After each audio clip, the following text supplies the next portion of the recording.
Does Bixby Vision scan object or text too quickly even before you are ready? What if you could control exactly when it starts detecting? There's a simple setting that lets you do just that by adding a shutter button to Bixby Vision. Once it's enabled, Bixby Vision will not scan anything until you decide. To do so, open Camera app on your Galaxy S25 Ultra. Tap More, then tap the Bixby Vision icon.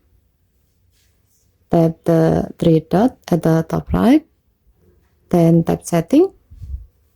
Scroll down the screen. Under General section, turn on Show Shutter button. Once enabled, Bixby Vision will wait for you to tap the shutter button before scanning. That means you can frame the object, text, or scene perfectly and only scan when you are ready.